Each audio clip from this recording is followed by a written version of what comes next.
Motorcycle का engine कैसे काम करता है। सभी मोटरसाइकिल में इंजन लगा होता है जिसके कारण मोटरसाइकिल चलती है, परंतु क्या आपने कभी यह जानने की कोशिश की है कि मोटरसाइकिल का इंजन काम कैसे करता है और मोटरसाइकिल के इंजन के पार्ट किस प्रकार से काम करते हैं। आज हम आपको बताएंगे कि मोटरसाइकिल का इंजन किस तरह काम करता है और कौन से पार्ट इंजन में लगे होते हैं। मोटरसाइकिल में इंजन अलग अलग प्रकार के होते हैं जो छोटे और बड़े होते हैं। किसी मोटरसाइकिल में 110 सीसी का इंजन होता है, किसी मोटरसाइकिल में 250 सीसी का इंजन होता है, परंतु यह सभी इंजन एक ही प्रकार से काम करता है और मोटरसाइकिल को चलने में मदद करता है, जिसे हम मोटरसाइकिल का आनंद प्राप्त करते हैं। परंतु इन सभी मोटरसाइकिल के इंजन में कुछ मोटरसाइकिल के इंजन में कूलिंग सिस्टम लगा होता है और यह अलग प्रकार से काम करता है, परंतु यह इंजन भी आम मोटरसाइकिल जैसा होता है। मोटरसाइकिल का इंजन काम कैसे करता है।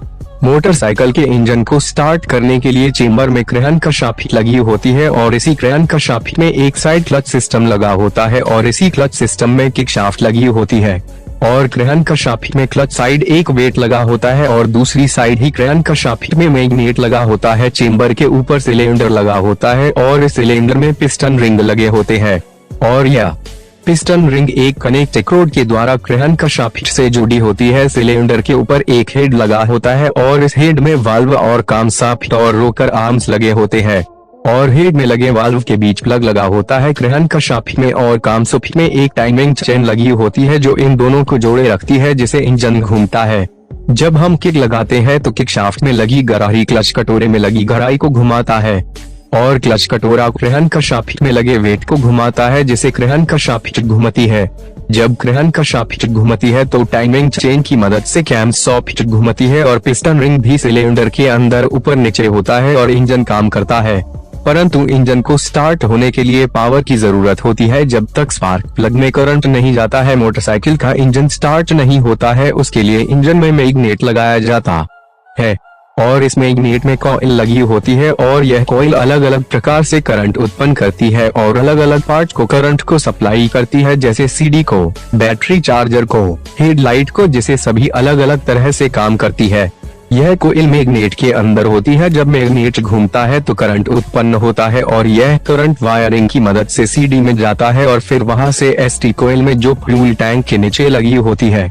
एसटी कॉइल से यह करंट वायर की मदद से प्लग अडॉप्टर में जाता है और फिर प्लग में जाता है, जिसे प्लग पिस्टन के ऊपर स्पार्क करता है। परंतु इंजन तभी स्टार्ट होगा जब उसे फ्यूल मिलेगा।